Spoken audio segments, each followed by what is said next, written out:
So last ಕ್ಲಾಸ್ನಲ್ಲಿ ನವವಿದ್ರುಮಬಿಂಬಶ್ರೀರ್ ನ್ಯಕ್ಕ ರರಿದನಚ್ಛದ ಆ ನಾಮದ ಬಗ್ಗೆ ಸ್ವಲ್ಪ ವಿವರಣೆಯನ್ನು ತೆಗೆದುಕೊಂಡಿದ್ವಿ.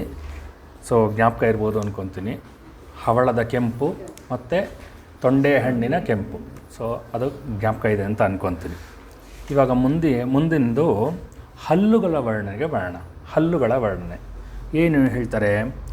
ಶುದ್ಧ ವಿದ್ಯಾಂಕುರಾಕಾರ ದ್ವಿಜಪಂಕ್ತಿ ದ್ವಯೋಜ್ವಲ ಅಂತ. ಇಲ್ಲಿ ಒಂದು ವರ್ಡ್ ಯೂಸ್ ಮಾಡ್ತಾರೆ, ಶುದ್ಧ ವಿದ್ಯಾ ಅಂತ ಯೂಸ್ ಮಾಡ್ತಾರೆ.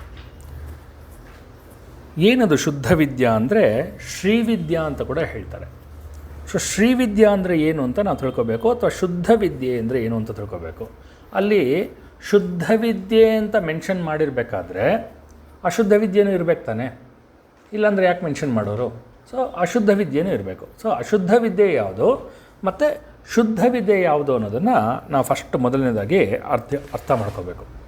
ಇಲ್ಲಿ ಶುದ್ಧ ವಿದ್ಯೆ ಅಂದರೆ ಏನಪ್ಪ ಅಂದರೆ ಆಧ್ಯಾತ್ಮ ವಿದ್ಯೆಯನ್ನು ಶುದ್ಧ ವಿದ್ಯೆ ಅಂತ ಕರೀತಾರೆ. ಇವನ್ ಈಶಾವಾಸ್ಯ ಉಪನಿಷತ್ನಲ್ಲೂ ಅದೇ ಆಧ್ಯಾತ್ಮ ವಿದ್ಯೆಯನ್ನು ಶುದ್ಧ ವಿದ್ಯೆ ಅಂತ ಕರೀತಾರೆ. ಏನಪ್ಪ ಆಧ್ಯಾತ್ಮ ವಿದ್ಯೆ ಅಂದ್ರೇನು?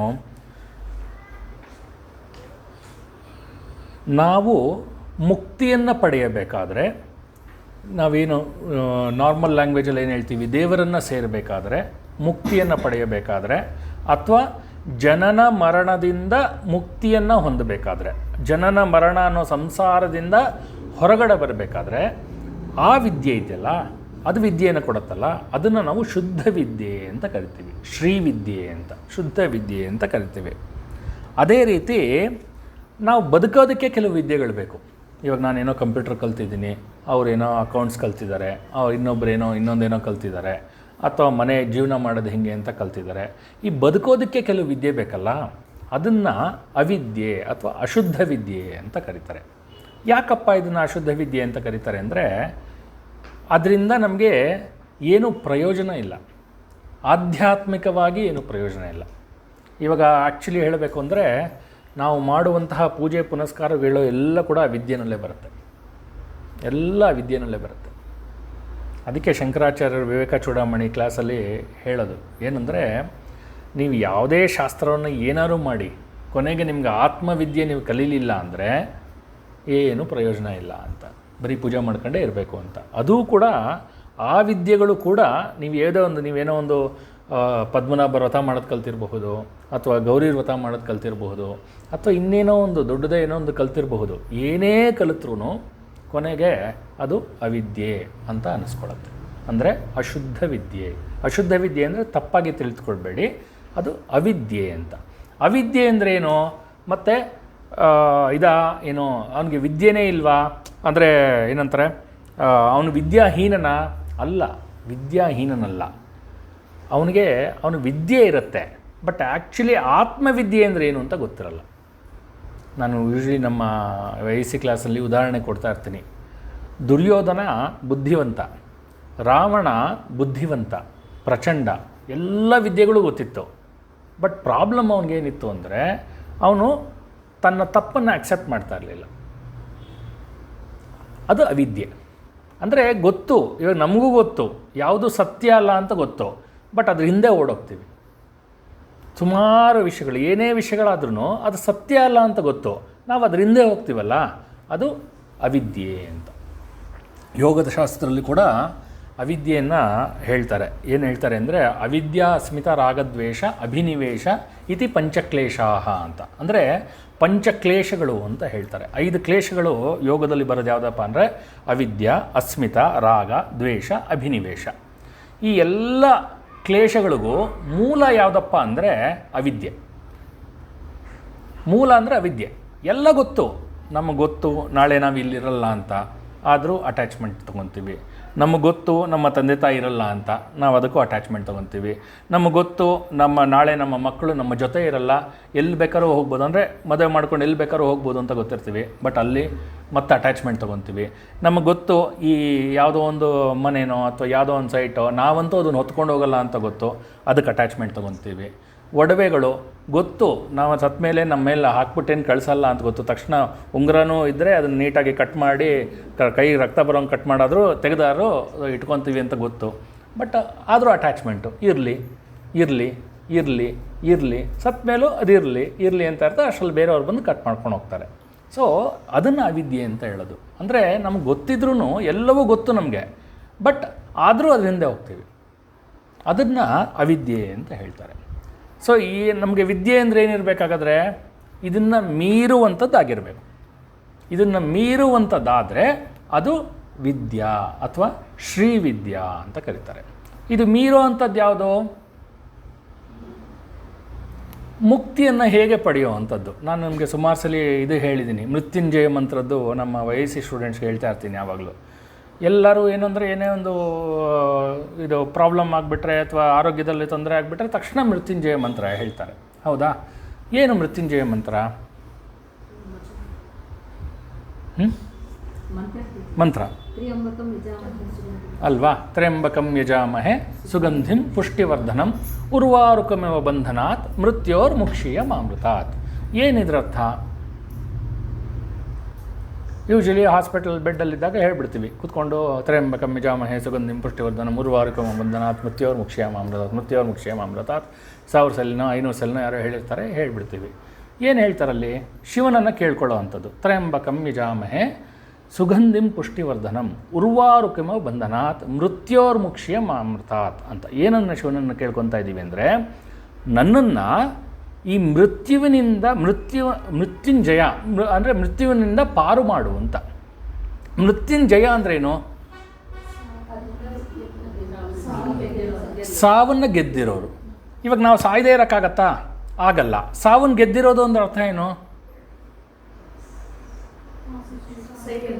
ಮೋಕ್ಷವನ್ನು ಪಡೆದಿದ್ದಾರೆ ಅಂತ. ಹೌದಾ?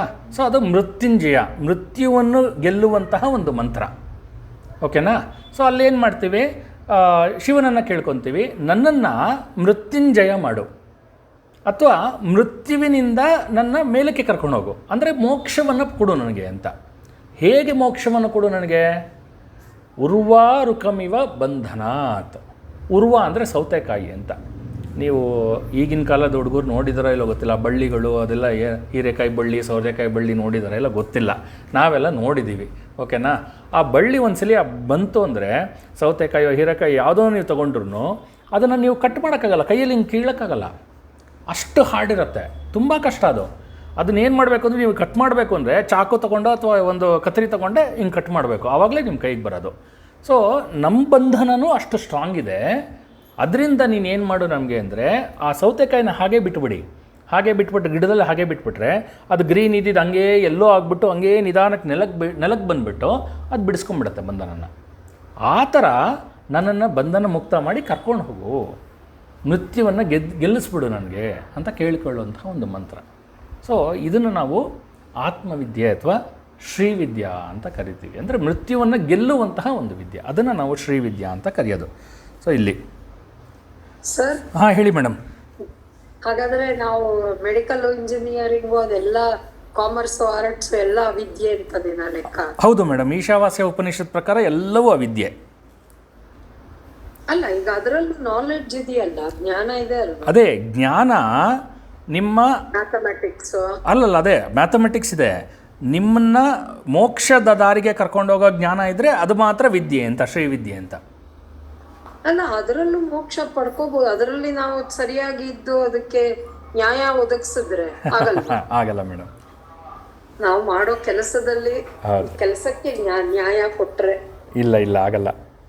ಅದು ಅಟ್ಯಾಚ್ಮೆಂಟು ನಿಮಗೆ. ನೀವು ಒಂದ್ಸಲಿ ನಿಮ್ಮದು ಕರ್ಮ ಅಂತ ಬಂದ ತಕ್ಷಣ ನೀವು ಒಳ್ಳೆ ಕರ್ಮ ಮಾಡಿದ್ರೂ ಅಷ್ಟೇ, ಕೆಟ್ಟ ಕರ್ಮ ಮಾಡಿದ್ರೂ ಅಷ್ಟೇ, ಅದು ಅಟ್ಯಾಚ್ಮೆಂಟು. ಅಂದರೆ ಸಂಸಾರ ಬಂಧನಕ್ಕೆ ಮತ್ತೆ ವಾಪಸ್ ಹೇಳ್ಕೊಳ್ಳೋ ಅಂಥ ಕೆಲಸ ಅದು. ಅಂದ್ರೆ ಯಾವ ವಿದ್ಯೆನೂ ಹಾಗಾದ್ರೆ ಹೌದು ಮೋಕ್ಷ ಕೊಡಲ್ಲ. ಹೌದು, ಆತ್ಮವಿದ್ಯೆ ಮಾತ್ರ ಮೋಕ್ಷವನ್ನು ಕೊಡುವಂಥದ್ದು. ಸೊ ಇವರಿಗೆಲ್ಲ ಹೇಳ್ತಾರಲ್ಲ ಸರ್, ಪತಿವ್ರತೆ ಅಂತ ಹೇಳಿ ಅವ್ರಿಗೆ ಮೋಕ್ಷ ಸಿಕ್ತು ಅಂತ ಹೇಳ್ತಾರಲ್ಲ, ಅವರು ಪತಿ ಸೇವೆನೆ ಮಾಡಿ ನಾವ್ ಎಷ್ಟೊಂದು ಸತಿ ಸಕ್ಕುಬಾಯಿ ಈ ತರದೆಲ್ಲ ಕಥೆಗಳು ನೋಡಿದೀವಲ್ಲ, ಕಥೆಗಳು ಅದ್ರಲ್ಲೇ ಮೋಕ್ಷ ಪಡ್ಕೊಂಡ್ರು ಅಂತ ಹೇಳ್ತಾರಲ್ಲ. ಅದಕ್ಕೆ ಅಲ್ಲ ಅದರಲ್ಲಿ ಅಂದ್ರೆ ಹೌದು, ಅವನ್ ಯಾವ ಜ್ಞಾನ ಇತ್ತು ಅವನ್ಗೆ, ಭಕ್ತ ಕುಂಬಾರಂಗೆ? ಅವನು ಬರೀ ದೇವರ ಪೂಜೆ ಮಾಡ್ತಿದ್ದ, ಭಕ್ತಿ ಇತ್ತಷ್ಟೇ, ಭಕ್ತಿ ಯೋಗ. ಇಲ್ಲ ಇಲ್ಲ ಇಲ್ಲ ಇಲ್ಲ, ಆಧ್ಯಾತ್ಮ ವಿದ್ಯೆ ಅವನ್ಗೇನು ಗೊತ್ತಿರ್ಲಿಲ್ಲ, ಗೊತ್ತಿತ್ತು. ಇವಾಗ ಆಧ್ಯಾತ್ಮ ವಿದ್ಯೆ ಅಂದ್ರೆ ಏನು ಹೇಳಿ? ಅದೇ ಈಗ ನೀವು ಹೇಳ್ತಿದ್ದೀರಲ್ಲ, ಅಧ್ಯಾತ್ಮ ಮೋಕ್ಷಕ್ಕೆ ದಾರಿ. ಅದೇ ಅದೇ ಆಧ್ಯಾತ್ಮ ವಿದ್ಯೆ ಅಂದ್ರೆ ಏನು? ಆತ್ಮದ ಬಗ್ಗೆ ತಿಳ್ಕೊಳ್ಳೋ ಅಂತ. ಯಾವ ಆತ್ಮದ ಬಗ್ಗೆ? ಆತ್ಮ ಪರಮಾತ್ಮ ಎರಡು ಅಲ್ಲ, ಆತ್ಮ ಯಾವ ಆತ್ಮದ ಬಗ್ಗೆ? ಪರಮಾತ್ಮಕ್ಕೆ ಆಮೇಲೆ ಬರೋಣ. ಯಾವ ಆತ್ಮದ ಬಗ್ಗೆ? ನಿಮ್ಮ ಆತ್ಮನೋ ನಮ್ಮ ಆತ್ಮನೋ? ನಮ್ಮೊಳಗಿರೋಂತ ಆತ್ಮ ಸರ್. ನಿಮ್ಮೊಳಗಿರೋದು ಯಾವ್ದು ಆತ್ಮ? ಅದು ಆತ್ಮ ಅನ್ನೋದು ಒಂದಿದೆ. ಅದೇ ನಿಮ್ಮಲ್ಲಿರೋದು ಯಾವ್ದು ಆತ್ಮ? ಯಾವ್ದು ಆತ್ಮ ಅಂದ್ರೆ ಏನ್ ಸರ್? ಅಲ್ಲ, ಅದು ಏನಾರು ಒಂದು ಡಿಫ್ರೆನ್ಶಿಯೇಟ್ ಇರ್ಬೇಕಲ್ಲ. ಇವಾಗ ನನ್ನಲ್ಲಿರೋ ಆತ್ಮ ಯಾವುದು? ಅಲ್ಲ, ಅದು ಎಲ್ಲಾರ್ಲಿರೋದು ಒಂದೇ ಅಲ್ವಾ? ಇದನ್ನ ಒಂದು ನಿಮಿಷ ಇದೆ, ಇದನ್ನ ಅನುಭವದಲ್ಲಿ ತಂದ್ಕೊಂಡ್ರೆ ಅದು ಆಧ್ಯಾತ್ಮ ವಿದ್ಯೆ ಅಂತ. ಇವಾಗ ನನ್ನ ಆತ್ಮ, ನಿಮ್ಮ ಆತ್ಮ, ಈ ಚೇರಲ್ಲಿರುವ ಆತ್ಮ, ಈ ಲ್ಯಾಪ್ಟಾಪಲ್ಲಿರುವ ಆತ್ಮ, ಅಥವಾ ಇಲ್ಲೆಲ್ಲರಲ್ಲೂ ಇರುವ ಆತ್ಮ ಒಂದೇ ಅಂತ ನೀವು ಅನುಭವಕ್ಕೆ ತಂದ್ಕೊಂಡ್ರೆ ಅವಾಗ ಅದು ಆಧ್ಯಾತ್ಮ ವಿದ್ಯೆ. ಆ ಭಾವ ಭಕ್ತಿಯೋಗದಲ್ಲಿ ಬರಬೇಕು ಅಂತೇನಿಲ್ಲ. ಇವಾಗ ರಮಣ ಮಹರ್ಷಿ ಏನು ಓದಿದ್ರು? ಭಕ್ತ ಕುಂಬಾರನು ಅದೇ, ಏನು ಆ ಭಾವ ಇತ್ತು ಅವ್ರಿಗೆ. ಎಲ್ಲರೂ ಕೂಡ ಒಂದೇ ಒಂದೇ ಆತ್ಮ ಅನ್ನೋದು ಆ ಭಾವ ಇತ್ತು. ಆ ಕಾರಣದಿಂದ ಅದು ಆಧ್ಯಾತ್ಮ ವಿದ್ಯೆ ಆಗತ್ತೆ. ಓಕೆನಾ? ಅಂದ್ರೆ ಅವ್ರ ಮಾಡೋ ಅಂದ್ರೆ ಆರಾಧನೆ ಮಾಡೋ ರೀತಿ ಹೆಂಗ್ ಬೇಕಾದ್ರೂ ಇರ್ಬೋದು, ಬಟ್ ಮೋಕ್ಷದ ಕಡೆ ಗಮನ ಇರಬೇಕು ಅಂತ. ಹೌದು ಹೌದು, ಆರಾಧನೆ ಮಾಡೋ ರೀತಿ ಹೆಂಗ್ ಬೇಕಾದ್ರೂ ಇರಬಹುದು. ಕೊನೆಗೆ ಆ ಭಾವವನ್ನು ಅರ್ಥ ಮಾಡ್ಕೊಳ್ಳಿಲ್ಲ ಅಂದರೆ, ಇವಾಗ ಫಾರ್ ಎಕ್ಸಾಂಪಲ್ಲು ನಾನು ಯೂಶಲಿ ಯಾವಾಗಲೂ ಎಕ್ಸಾಂಪಲ್ ಕೊಡ್ತೀನಲ್ಲ, ಗಣಪತಿ ಪೂಜೆ, ಗೌರಿ ಪೂಜೆ. ಗೌರಿಯನ್ನು ನಿಮ್ಮಲ್ಲಿ ಪ್ರತಿಷ್ಠಾಪಿಸಲಿಲ್ಲ ಅಂದರೆ ನೀವು ಆಧ್ಯಾತ್ಮ ವಿದ್ಯೆಯಲ್ಲಿ ಇಲ್ಲ ಅಂತ. ಅಂದರೆ ನೀವು ಗೌರಿಗೆ ಪೂಜೆ ಮಾಡ್ತಾ ಇರ್ತೀರಲ್ಲ, ಅದು ನಿಮಗೆ ಪೂಜೆ ಮಾಡ್ತಾ ಇದ್ದೀನಿ ಅಂತ ನಿಮ್ಗೆ ಅನುಭವ ಆಗಲಿಲ್ಲ ಅಂದರೆ ನಿಮಗೆ ಆಧ್ಯಾತ್ಮ ವಿದ್ಯೆ ಇಲ್ಲ ಅಂತ, ನೀವು ಅವಿದ್ಯೆಯಲ್ಲಿ ಇದ್ದೀರಾ ಅಂತ. ಅಲ್ಲೇ ಅದನ್ನೆಲ್ಲ ಹೇಳಿ ಶಂಕರಾಚಾರ್ಯರೇ ಎಷ್ಟು ಶ್ಲೋಕಗಳನ್ನ ಬರೆದ್ರು, ದಶಕಗಳು, ಅಚ್ಯುತ ಅಷ್ಟಕ ಅಂತೆಲ್ಲ ಹೇಳಿ ವರ್ಣನೆ. ಹೌದು, ಏನಕ್ಕೆ ಇವಾಗ ನಾವು ಓದ್ತಾ ಇರೋದು ಬರೀ ವರ್ಣನೆ ಅಲ್ವಾ? ಯಾಕೆ ಈ ಥರ ಮಾಡಿದ್ರು ಅಂದರೆ, see you cannot go from unknown to known. ಯಾವತ್ತೂ ಅಷ್ಟೇ, ಗೊತ್ತಿಲ್ಲದೆ ಇರುವಂತಹ ವಸ್ತುವಿನಿಂದ ಗೊತ್ತಿರುವ ವಸ್ತು ಕಡೆಗೆ ಹೋಗೋಕ್ಕೆ ಸಾಧ್ಯವೇ ಇಲ್ಲ. ಸೊ ಗೊತ್ತಿರುವ ವಸ್ತುವಿನಿಂದ ಗೊತ್ತಿಲ್ಲದೆ ಇರೋ ವಸ್ತುಕ್ಕೆ ಪ್ರಯಾಣ ಮಾಡ್ಬೋದು. ಇವಾಗ ನನಗೇನೋ, ಇವಾಗ ಯಾರೋ ಒಂದು ಇಮ್ಯಾಜಿನ್ ಮಾಡ್ಕೊಳ್ಳಿ, ಒಂದು ಅಮೇರಿಕಾಗೆ ಹೋಗಬೇಕು ಅಂತ ಯಾರಿಗೋ ನಿಮಗೆ ಆಫೀಸಲ್ಲೋ ಏನೋ ಹೇಳ್ಬಿಡ್ತಾರೆ. ಯಾರಾದರೂ ಕರ್ಕೊಂಡೋಗ್ತಾರೆ, ಬಂದು ಹೇಳ್ಬಿಡ್ತಾರೆ, ಈ ಥರ ನೋಡಪ್ಪ ಅಮೇರಿಕಾಗೆ ಹೋಗಬೇಕು ನೀನು, ಇಂಥ ಕಡೆ ಇಂಥ ಕೆಲಸ ಇದೆ ಅಂತ ಅಡ್ರೆಸ್ ಕೊಟ್ಬಿಡ್ತಾರೆ. ನೀವೇನು ಮಾಡ್ತೀರಾ ಅವಾಗ? ಹುಡ್ಕೊಂಡು ಒಂದು ಯಾರ್ಯಾರು ಅಮೇರಿಕಾ ಹೋಗಿದ್ದಾರೆ, ಅವು ಹಂಗೆ ಹೋಗೋದು, ಏರ್ಪೋರ್ಟಲ್ಲಿದೆ, ಏರ್ಪೋರ್ಟಲ್ಲಿ ಯಾವ ಟರ್ಮಿನಲ್ ಹೋಗಬೇಕು ಎಲ್ಲವನ್ನ ಕೇಳ್ಕೊಂಡು ಒಬ್ಬೊಬ್ಬರ ಹತ್ರ ಕೇಳ್ಕೊಂಡು ವಿಷಯವನ್ನು ಸಂಪಾದಿಸ್ತೀವಿ. ಆ ವಿಷಯದ ಮೇಲೆ ಹೋಗ್ತೀವಿ. ಅಂದರೆ ಗೊತ್ತಿರೋ ವಿಷಯಗಳನ್ನು ಹುಡ್ಕೊಂಡು ಹೋಗ್ತೀವಿ. ಇವಾಗ ನನಗೆ ಗೊತ್ತಿರೋದೇನೋ, ನನಗಂತೂ ದೇವಿಯ ಅವರ್ಣೀಯ ರೂಪ ಅಥವಾ ನಿರಾಕಾರ ರೂಪವನ್ನು ಅನುಭವ ಮಾಡ್ಕೊಳ್ಳೋಕೆ ಸಾಧ್ಯ ಇಲ್ಲ. ಸೊ ನನಗೆ ಗೊತ್ತಿರೋದು ನನ್ನ ಥರನೇ 2 ಕೈ, 2 ಕಾಲು, ಕಣ್ಣಿದೆ, ಮೂಗಿದೆ, ತುಟಿ ಇದೆ, ಕಿವಿ ಇದೆ, ಇದನ್ನೆಲ್ಲ ಅನುಭವಿಸ್ಕೊ ತಂದ್ಕೊಂಡರೆ ಅದು ಕಂಟಿನ್ಯೂ ಆಗಿ ಹಾಗೇ ತಂದ್ಕೊಳ್ತಾ ಹೋದರೆ ಅವಾಗ ಏನಾಗುತ್ತೆ ಅಂದರೆ ದೇವಿಯ ನಿರಾಕಾರ ರೂಪ ನಿಮ್ಮಲ್ಲಿ ಆವಿರ್ಭವಿಸುತ್ತೆ. ಸೊ ಅದು ಆಧ್ಯಾತ್ಮ ವಿದ್ಯೆಗೆ ದಾರಿ ಮಾಡಿಕೊಡತ್ತೆ ಅಂತ. ಓಕೆನಾ? ಹಾಗಾದ್ರೆ ಮುಸ್ಲಿಮ್ಸ್ ನಿರಾಕಾರ ರೂಪನೇ ಎಕ್ಸಾಕ್ಟ್ಲಿ ಮೇಲಿದಾರ. ಹಾಗಾದ್ರೆ ಹಾಗಲ್ಲ, ಮೇಲಿಲ್ಲ ಅವರು. ಪ್ರಾಬ್ಲಮ್ ಏನು ಅಂದರೆ ಅವರಲ್ಲಿ ಪ್ರಾಬ್ಲಮ್ ಆಗ್ತಾ ಇರೋದು ನೀವೇ ನೋಡ್ತಾ ಇದ್ದೀರಾ ಏನು ಪ್ರಾಬ್ಲಮ್ಮು ಅಂತ. ಅಲ್ಲ, ಅವ್ರು ನಮ್ದು ಮಾತ್ರ ಸರಿ, ಬೇರೆಯವರೆಲ್ಲ ತಪ್ಪು ಅಂತಾರೆ. ಅಲ್ಲಲ್ಲ, ಪ್ರಾಬ್ಲಮ್ ಏನು ಅಂದರೆ they are not able to make them understand what is ಆಧ್ಯಾತ್ಮ ವಿದ್ಯೆ. ಅವ್ರು ನಿರಾಕಾರ ಮಾತ್ರ ಹೇಳ್ತಾ ಇದ್ದಾರೆ, ಬಟ್ ಅವ್ರ ಮಕ್ಕಳಿಗೆ ನೋಡ್ಸೋಕ್ಕಾಗ್ತಾ ಇಲ್ಲ. ಮಕ್ಕಳಿಗೆ ದೇವ್ರು ನೋಡ್ಸೋಕ್ಕಾಗ್ತಾ ಇಲ್ಲ ಅವ್ರಿಗೆ. ಕೇಳೋದಿಲ್ಲ ಸರ್, ತೋರ್ಸು ಅಂತ. ಅಲ್ಲ, ಕೇಳೋದಕ್ಕೆ ಬಿಡೋದಿಲ್ಲ. ಮಾಡ್ತಾರೆ, ನಮ್ಮ ಮಕ್ಕಳಾದ್ರೆ ತೋರ್ಸು. ಅಲ್ಲ ಮೇಡಮ್, ಅಲ್ಲಿ ಕೇಳೋದಕ್ಕೆ ಸ್ವತಂತ್ರ ಇಲ್ಲ. ಕೇಳಲ್ಲ ಅಂತಲ್ಲ, ಕೇಳೋದಕ್ಕೆ ಸ್ವತಂತ್ರ ಇಲ್ಲ. ನೀನು ಕೇಳಿದ್ರೆ ನೀನು ತಪ್ಪು ಮಾಡ್ತಾ ಇದೀಯಾ ಅಂತ. ಬಟ್ ನಮ್ಮಲ್ಲಿ ಅದಿಲ್ಲ. ಅಂದರೆ ನೀನು ತಪ್ಪು ಮಾಡ್ತಾ ಇದೆಯಾ ಅಂತ ಹೇಳಲ್ಲ, ವಿಚಾರ ಸ್ವಾತಂತ್ರ್ಯ ಇದೆ, ಯೋಚನೆ ಮಾಡ್ಬೋದು ಅಂತಾರೆ. ಬಟ್ ನೀವು ಹಳಬರಿಗೆ ಗೊತ್ತಿರುತ್ತೆ, ಅವ್ರ ತಂದೆ ಅವ್ರ ತಾತನ ಹತ್ರ ಏನು ಕೇಳಿದ್ರು ಬೈಸ್ಕೊಂಡಿರ್ತಾರೆ, ನಿಮ್ಮ ಮನೆಯಲ್ಲೂ ಬೈದಿರ್ತಾರೆ. ಈಗಿನ ಜನ್ರೇಷನ್ನು ಪ್ರಶ್ನೆಯನ್ನು ಕೇಳೋದಕ್ಕೆ ರೆಡಿ ಆಗ್ತಾ ಇದ್ದಾರೆ. ಆಗಿನ ಜನ್ರೇಷನ್ ಯಾರೂ ಪ್ರಶ್ನೆಯನ್ನು ಕೇಳ್ತಾ ಇರಲಿಲ್ಲ. ನಿಮ್ಮ ತಂದೆ ಹತ್ರ ಆಗಲಿ ನಿಮ್ಮ ತಾತನ ಹತ್ರ ಕೇಳಿದ್ರೆ ಒಂದು ಬೈಸ್ಕೊಳ್ಳೋರು, ಇಲ್ಲಾಂದ್ರೆ ಹೊಡೆಸ್ಕೊಳ್ಳೋರು. ಹೌದಾ? ಹಂಗಾಗಿ ಸರ್ ಈಗ ಯಾರು ಪ್ರಶ್ನೆ ಕೇಳಿದ್ರೆ ಹೇಳಕ್ ನಮ್ಗೆ ಗೊತ್ತಿರಲ್ಲ ಅಲ್ವಾ ಸರ್? ಹೌದು ಮೇಡಮ್, ಅದಕ್ಕೋಸ್ಕರನೇ ತಾನೇ ಕೂತಿರೋದು ಸುಮಾರು 7ರಿಂದ 8. ಸರಿ ಸರ್, ಸಾರಿ ಸರ್. ಪರವಾಗಿಲ್ಲ, ಇಲ್ಲ ಮೇಡಮ್, ಪರವಾಗಿಲ್ಲ. ಓಕೆ. ಸೊ ಅದೇ ಆಧ್ಯಾತ್ಮ ವಿದ್ಯೆ ಅಂದರೆ ಅದು ಯಾವುದು ನಮಗೆ ಮುಕ್ತಿಯನ್ನು ನೋಡ್ಸುತ್ತೋ ಅದು ಆಧ್ಯಾತ್ಮ ವಿದ್ಯೆ. ಓಕೆ. ಯಾವುದು ಮುಕ್ತಿಯನ್ನು ನೋಡ್ಸಲ್ವೋ ಅದು ಏನೇ ಕೆಲಸಗಳಾಗಿರ್ಬೋದು ಅಪ್ ಟು ನೀವು ಯಾವುದೇ ದೊಡ್ಡ ಹೋಮ ಮಾಡೋದು ಕಲ್ತ್ಕೊಂಡ್ರು ಕೊನೆಗಷ್ಟೇ. ಓಕೆನಾ? ಮುಕ್ತಿಯನ್ನು ನೋಡಿಸದೇ ಇರೋ ದಾರಿ ಆದರೆ ಅದು ಅವಿದ್ಯೆ ಅಂತ ಕರೀತಾರೆ. ಸೊ ಅವಿದ್ಯೆ, ಅಸ್ಮಿತಾ, ರಾಗ, ದ್ವೇಷ, ಅಭಿನಿವೇಶ ಎಲ್ಲದಕ್ಕೂ ಮೂಲ ಅವಿದ್ಯೆ. ರಾಗ ಅಂದರೆ ಆಸೆ, ನಿಮಗೆ ಗೊತ್ತಿದೆ, ಸುಖಾನುಶಾಯಿ ರಾಗ ಅಂತ ಹೇಳಿದ್ದೆ ಲಾಸ್ಟು ಯಾವುದೋ ಕ್ಲಾಸಲ್ಲಿ. ಸೊ ಎಲ್ಲದಕ್ಕೂ ಮೂಲ ಅವಿದ್ಯೆ. ನಾನು ಅದೇ ಹೇಳಿದ್ನಲ್ಲ, ಇವಾಗೆಲ್ಲ ಕೊಟ್ಟ ಎಕ್ಸಾಂಪಲ್ಲು. ನಾಳೆ ನಮ್ಗೆ ಹೋಗ್ತೀವಿ ಅಂದ್ಕೊಟ್ಟು ನಮ್ಮ ಮನೆ ಮೇಲೆ ರಾಗ, ನಾಳೆ ನಾವು ಇರಲ್ಲ ಅಂತ ಗೊತ್ತು, ಅದ್ರ ಮೇಲೆ ನಮಗೆ ಆಸೆ. ಅದನ್ನು ತೊಗೊಂಡೋಗಲ್ಲ, ಯಾವುದೋ ಒಂದು ವಿಷಯ ನನ್ನ ಪೆಟ್ಟಿಗೆನ ತೊಗೊಂಡೋಗಲ್ಲ, ಗಲ್ಲ ಪೆಟ್ಟಿಗೆನ ತೊಗೊಂಡೋಗಲ್ಲ ಅಂತ ಗೊತ್ತು, ಅದ್ರ ಮೇಲೆ ಆಸೆ. ಇದೆಲ್ಲವೂ ಕೂಡ ಅವಿದ್ಯೆ ಬರುತ್ತೆ. ರಾವಣ, ದುರ್ಯೋಧನ ಪ್ರಾಬ್ಲಮ್ ಆಗಿದ್ದು ಅವ್ರಿಗೆ ಅವಿದ್ಯೆ. ಅವರು ಓದಿಲ್ಲ ಅಂತಲ್ಲ, ವಿದ್ಯಾಹೀನರು ಅಂತಲ್ಲ, ಬಟ್ ಅವಿದ್ಯೆ ಗೊತ್ತಿತ್ತು. ಸುಮಾರು ಸಲ ದುರ್ಯೋಧನೂ ಹೇಳ್ತಾನೆ, ರಾವಣನೂ ಹೇಳ್ತಾನೆ, ನಾನು ಮಾಡಿದ ತಪ್ಪು ಗೊತ್ತು, ಬಟ್ ಇವಾಗ ನಾನು ಬಿಟ್ಕೊಟ್ಬಿಟ್ರೆ ನನ್ನ ಗ್ರೇಟ್ನೆಸ್ ಲೆವೆಲ್ ಕಮ್ಮಿ ಆಗಿಬಿಡತ್ತೆ, ಅದಕ್ಕೆ ಬಿಟ್ಕೊಡಲ್ಲ. ಯುದ್ಧ ಮಾಡಿದ್ರು ಸಾಯ್ತೀನಿ, ಬಟ್ ನಾನು ಬಿಟ್ಕೊಡಲ್ಲ. ಇದು ಅವಿದ್ಯೆ. ಓಕೆನಾ? ಹಾಗೆ ನಾವು ಸುಮಾರು ಸಲ ನಾವು ಈ ಯಂಗ್ಸ್ಟರ್ಸ್ಗಳಲ್ಲೂ ಅದಿರುತ್ತೆ. ಏನಂದರೆ ನಮಗೆ ಏನು ಅಂದ್ಕೊಂಡ್ಬಿಟ್ಟಿರ್ತಾರೆ ಅಂದರೆ, ನಾವು ನಮ್ಮ ಪೇರೆಂಟ್ಸ್ಗಿಂತ ಜಾಸ್ತಿ ಕಲ್ತಿದ್ದೀವಿ ಅಂತ ತಿಳ್ಕೊಂಡ್ಬಿಟ್ಟಿರ್ತಾರೆ. ಓದ್ಬಿಟ್ಟಿರ್ತಾರಲ್ಲ ಚೆನ್ನಾಗಿ. ಸೊ ಅದು ನಮ್ಮ ಪೇರೆಂಟ್ಸ್ಗಿಂತ ನಮಗೆ ಜಾಸ್ತಿ ಗೊತ್ತು ವಿಷಯ ಅಂತ. ಇದೇ ಪ್ರಾಬ್ಲಮ್ಮು ನನಗೂ ಆಗಿತ್ತು. BSc ನಾನು ಸೈನ್ಸ್ ಓದ್ತಾ ಇದ್ದೆ, ಎಲ್ಲ ಕಲ್ತ್ಬಿಟ್ಟಿದ್ದೀನಿ ಅನ್ನೋ ಭಾವ, ಝುವಾಲಜಿ ಎಲ್ಲ ಕಲ್ತ್ಬಿಟ್ಟಿದ್ದೀನಿ ಅನ್ನೋ ಭಾವ. ನಮ್ಮಜ್ಜಿ 3ನೇ ಕ್ಲಾಸೋ 2ನೇ ಕ್ಲಾಸೋ ಓದಿದ್ದು ಆವಾಗ 75 ವರ್ಷ ಏನೋ ಇತ್ತು. ಇದು ಹೋಗ್ಬಿಟ್ರು, ಬಟ್ 75 ವರ್ಷ ಇದ್ದರು. ನಾನು ಹೇಳಿದೆ, ಹಿಂಗೆ ಕೂತಿದ್ರು, ನಾನು ನಾನು ದೋಸೆ ಮಾಡಿಕೊಡೋದು ಒಂದು ತುಂಬ ಇಷ್ಟ, ಯಾವಾಗಲೂ ಬಂದು ದೋಸೆ ಮಾಡಿಸ್ಕೊಂಡು ತಿನ್ಕೊಂಡು ಹೋಗೋರು. ಸೊ ಅಲ್ಲಿ ಕೂತಿದ್ದಾಗ ಹಿಂಗೆ ಹೇಳ್ತಾಯಿದ್ದೆ, ನಮಗೆ ಏನು ಓದ್ತೀರಾ ನೀವು ಓದೇನೋ ಕೇಳಿದ್ರು. ಅವಾಗೇನೋ ಅದು ಝುವಾಲಜಿದು ಎಂಬ್ರಿಯಾಲಜಿ ಹೇಳಿದೆ. ಏನು ಅಂದರೆ ಮಗು ಒಳಗಡೆ ಹಿಂಗಿರುತ್ತೆ, ಹಂಗಿರುತ್ತೆ ಅಂತ. ನನ್ನ ಅಜ್ಜಿ ಎಲ್ಲ ಕೇಳಿಸ್ಕೊಂತು, ಒಂದು ಅರ್ಧ ಗಂಟೆ ಕೇಳಿಸ್ಕೊಂಡ್ರು. ಅವ್ರು ಓದಿದ್ದು 3ನೇ ಕ್ಲಾಸು, ಅಚ್ಚಮ್ಮ ಅಂತ, 4ನೇ ಕ್ಲಾಸು, 3ನೇ ಕ್ಲಾಸ್, 2ನೇ ಕ್ಲಾಸ್ ಅಷ್ಟೇ. ಆಮೇಲೆ ಎಲ್ಲ ಕೇಳಿಬಿಟ್ಟು, ನಮಗೆ ಇದೆಲ್ಲ ಏನೂ ಗೊತ್ತಿಲ್ಲಪ್ಪ, ನಮ್ಗೆ ಗೊತ್ತಿರೋದೆ 3 ತಿಂಗಳಿಗೆ ಮಾಂಸದ ಮುದ್ದೆ, 6 ತಿಂಗಳಿಗೆ ಆಕಾರ, 9 ತಿಂಗಳಿಗೆ ಮಗು ಅಂತ.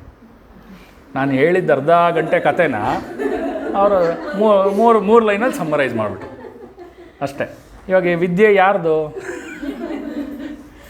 ನಾವು BSc 3 ವರ್ಷ ಓದಿದ ವಿದ್ಯೆನಾ, ಅಥವಾ ಅವರು 3ನೇ ಕ್ಲಾಸಲ್ಲಿ ಅವರು ಅಷ್ಟು ಹೇಳಿದ ವಿದ್ಯೆನಾ? ಸೊ ಹೀಗೆ ವಿದ್ಯೆ ಅನ್ನೋದನ್ನು ನಾವು ಹೇಳಿದ್ನಲ್ಲ, ಕರೆಕ್ಟಾಗಿ ನಾವೇ ಅರ್ಥ ಮಾಡ್ಕೋಬೇಕು. ನಮ್ಮಲ್ಲಿ ಆ ಭಾವ ಇರುತ್ತೆ, ನಾವು ಆ್ಯಕ್ಚುಲಿ ಆ ವಿದ್ಯೆಯಲ್ಲಿದ್ವಿ. ಆ್ಯಕ್ಚುಲಿ ನಮ್ಗೆ ಅವಾಗಿಂದನೂ ನಾವೇ ವಿದ್ಯೆಯಲ್ಲಿದ್ವಿ. ಇವಾಗಂತೂ ಇನ್ನೂ ಚೆನ್ನಾಗಿ ಗೊತ್ತಾಗ್ತಾ ಇದೆ, ಏನೂ ಕಲ್ತಿಲ್ಲ ಅಂತ. ಇಷ್ಟೆಲ್ಲ ಓದಿದ್ರು ನಾವೇನೂ ಕಲ್ತಿಲ್ಲ ಅಂತ. ಸೊ ಅದನ್ನು ಅವಿದ್ಯೆ ಅಂತ. ಇದೆಲ್ಲವೂ ಕೂಡ ಅವಿದ್ಯೆ ಕೆಳಗಡೆನೇ ಬರುತ್ತೆ. ನೀವು ಏನೇ ಮಾಡಿದ್ರು ಅದರ್ ದ್ಯಾನ್ ಮುಕ್ತಿಗೋಸ್ಕರ ಮಾಡಲಿಲ್ಲ ಅಂದರೆ, ಅಥವಾ ಮುಕ್ತಿ ದಾರಿಯನ್ನು ನೋಡಿಸ್ಲಿಲ್ಲ ಅಂದರೆ, ಅವೆಲ್ಲವೂ ಕೂಡ ಅವಿದ್ಯೆಯೇ ಅಂತ. ಶಂಕರರು ಒಂದು ಕಡೆ ಇದು ಹೇಳ್ತಾರೆ, ಅವಿದ್ಯೆಯ ಮೃತ್ಯುಂ ತೀರ್ತ್ವ ವಿದ್ಯೆಯ ಮೃತಮಶ್ನುತೆ. ಅವಿದ್ಯೆಯಿಂದ ನೀನು ಮೃತ್ಯುವನ್ನು ಗೆಲ್ಲು, ವಿದ್ಯೆಯಿಂದ ಅಮೃತತ್ವವನ್ನು ಪಡಿ ಅಂತ. ಅವಿದ್ಯೆಯಿಂದ ನೀನು ಮೃತ್ಯುವನ್ನು ಗೆಲ್ಲು. ಅವಿದ್ಯೆ ಅಂದರೆ ಇವಾಗ ಮೆಡಿಕಲ್ ಓದಿದ್ದೀನಿ, ಅದು ಅವಿದ್ಯೆ. ಬಟ್ ನಾನು ಸಾಯ್ದವ್ರಂಗೆ ನೋಡ್ಕೋಬೇಕಲ್ಲ, ನನ್ನ ದೇಹ ಬೇಕು ನಾನು ಸಾಧನೆ ಮಾಡೋದಕ್ಕೆ. ಸೊ ಮೃತ್ಯುವನ್ನು ಗೆಲ್ಲು, ಆಮೇಲೆ ವಿದ್ಯೆಯಿಂದ ಅಮೃತತ್ವವನ್ನು ಪಡಿ. ಸೊ ಅಮೃತತ್ವವನ್ನು ಪಡಿ, ವಿದ್ಯೆ ಅಂದರೆ ಅದೇ ಮೋಕ್ಷದ ವಿದ್ಯೆಯಿಂದ ಅಮೃತತ್ವವನ್ನು ಪಡ್ಕೋ ಅಂತ ಹೇಳ್ತಾರೆ ಇಲ್ಲಿ.